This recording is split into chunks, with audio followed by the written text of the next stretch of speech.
Dana asing kembali angkat kaki dari pasar saham negara berkembang. Sepanjang Juni 2026, investor global menarik dana hingga 46,1 miliar US$ dari pasar saham emerging markets. Angka ini menjadi salah satu gelombang arus keluar terbesar tahun ini dan menambah tekanan terhadap pasar keuangan negara berkembang. Yang paling terkena dampaknya adalah Korea Selatan dan Taiwan, dua pusat industri teknologi dunia. Tapi di tengah aksi jual saham yang masif, ada fenomena menarik. Investor justru masih memborong obligasi negara berkembang. Apa yang sebenarnya terjadi? Kenapa investor menjual saham tetapi tetap membeli obligasi? Dan apa dampaknya bagi negara berkembang termasuk Indonesia? Berdasarkan laporan Institute of International Finance atau IIF yang dirilis pada 10 Juli 2026, investor asing mencatat arus keluar dana sebesar 46,1 miliar US$ dari pasar saham negara berkembang selama Juni. Akibatnya, emerging markets kembali mengalami defisit portofolio untuk 2 bulan berturut-turut. Korea Selatan menjadi negara yang paling terpukul. Investor asing menjual saham senilai 30,5 miliar US$. Ini merupakan aksi jual terbesar dalam lebih dari 25 tahun terakhir. Sementara Taiwan mencatat arus keluar dana sebesar 18,3 miliar US$. Banyak analis menilai tekanan terbesar datang dari sektor teknologi. Saham-saham teknologi yang sebelumnya menjadi favorit investor global mulai mengalami aksi ambil untung atau profit taking setelah mengalami kenaikan signifikan dalam beberapa waktu terakhir. Namun menariknya, ketika saham dijual besar-besaran, investor tidak sepenuhnya meninggalkan negara berkembang. Sepanjang Juni, obligasi emerging markets justru menerima aliran dana masuk sebesar 28,3 miliar US$. Artinya, investor masih bersedia menempatkan uang mereka di negara berkembang, tetapi dengan risiko yang lebih rendah. Karena itulah, meskipun obligasi mencatat inflow besar, total arus portofolio negara berkembang tetap mengalami defisit bersih sebesar 17,8 miliar US$ akibat derasnya penjualan saham. Kepala Ekonomi IIF, Jonathan Fortune, mengatakan investor masih mau memberikan pinjaman kepada negara berkembang melalui pembelian obligasi. Namun mereka tidak lagi seagresif sebelumnya dalam menambah kepemilikan saham. Fenomena ini menunjukkan adanya perubahan strategi investor global. Ketika ketidakpastian meningkat, mereka cenderung mengurangi aset yang berisiko tinggi dan berpindah ke instrumen yang memberikan pendapatan tetap seperti obligasi. Kenapa investor mulai mengurangi saham? IIF mengidentifikasi beberapa faktor utama yang mendorong keluarnya dana dari pasar saham negara berkembang. Pertama, ekspektasi kebijakan moneter Amerika Serikat yang lebih ketat di bawah kepemimpinan Ketua Federal Reserve Kevin Warsh. Jika suku bunga AS bertahan tinggi atau bahkan naik, investor global biasanya lebih tertarik menempatkan dana di aset dolar AS yang dianggap lebih aman. Kedua, volatilitas harga minyak dunia yang masih tinggi. Ketidakpastian harga energi membuat investor lebih berhati-hati dalam menilai prospek pertumbuhan ekonomi global. Ketiga, meningkatnya tingkat diskonto global. Dalam kondisi seperti ini, valuasi saham pertumbuhan, terutama saham teknologi, cenderung tertekan.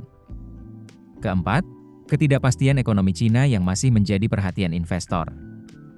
Sebagai mesin pertumbuhan terbesar di emerging markets, perlambatan ekonomi Cina dapat berdampak luas terhadap perdagangan dan investasi kawasan. Kelima, melemahnya prospek laba perusahaan serta tingginya sensitivitas sektor teknologi dan energi terhadap perubahan kondisi ekonomi global. Kawasan mana yang paling tertekan? Jawabannya emerging Asia menjadi wilayah yang mengalami tekanan paling besar. Sepanjang Juni, kawasan ini mencatat arus keluar portofolio mencapai 27 miliar US$. Selain Korea Selatan dan Taiwan, Cina juga mengalami pembalikan arah arus modal. Jika pada Mei lalu pasar saham Cina menerima aliran dana masuk sebesar 8,1 miliar US$, maka pada Juni investor asing justru menarik dana hingga 14 miliar US$. Tidak hanya saham, pasar obligasi Cina juga mengalami arus keluar sebesar 3,7 miliar US$. Sebaliknya, beberapa kawasan lain masih menunjukkan ketahanan. Amerika Latin, Eropa berkembang, serta Timur Tengah dan Afrika Utara masih mampu mencatat aliran dana positif dari investor internasional. Meski pasar saham sedang tertekan, pasar surat utang negara berkembang justru menunjukkan daya tarik yang kuat.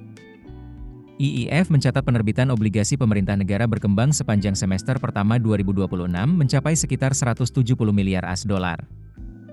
Ini menjadi level tertinggi untuk periode 6 bulan pertama dalam beberapa tahun terakhir. Bahkan penerbitan bersih obligasi telah melampaui 100 miliar US$. Pada Juni saja, negara-negara seperti Meksiko, China, Latvia, dan Bahrain berhasil menerbitkan obligasi di pasar internasional. Fakta ini menunjukkan bahwa akses pendanaan global bagi negara berkembang masih tetap terbuka. Artinya, meskipun investor sedang mengurangi risiko di pasar saham, mereka belum sepenuhnya kehilangan kepercayaan terhadap fundamental negara-negara berkembang. Bagi investor dan pelaku pasar, pergeseran dana dari saham ke obligasi menjadi sinyal penting. Ini menunjukkan investor global sedang memasuki fase yang lebih defensif dan selektif. Jika tren ini berlanjut, pasar saham emerging markets berpotensi menghadapi tekanan lebih lama, terutama pada sektor teknologi dan saham dengan valuasi tinggi. Namun di sisi lain, kemampuan negara berkembang untuk tetap menerbitkan obligasi menunjukkan bahwa kepercayaan terhadap kemampuan pembayaran utang dan stabilitas ekonomi masih relatif terjaga. Bagi investor retail, kondisi seperti ini menjadi pengingat penting untuk tidak hanya bergantung pada satu jenis aset. Diversifikasi portofolio tetap menjadi strategi utama saat pasar global bergejolak. Perhatikan perkembangan suku bunga Amerika Serikat, kondisi ekonomi Cina, serta arus dana asing karena faktor-faktor tersebut sering menjadi penggerak utama pasar keuangan dunia. Bagi yang berinvestasi di saham, fokuslah pada perusahaan dengan fundamental kuat, arus kas sehat, dan prospek bisnis jangka panjang yang jelas. Sementara bagi investor yang mengutamakan stabilitas, instrumen pendapatan tetap seperti obligasi dapat menjadi pilihan untuk membantu menjaga keseimbangan portofolio di tengah ketidakpastian pasar global. Keputusan bisnis terbaik datang dari data, bukan tebakan. Mudah berlangganan Business Insight dengan subscribe with Google.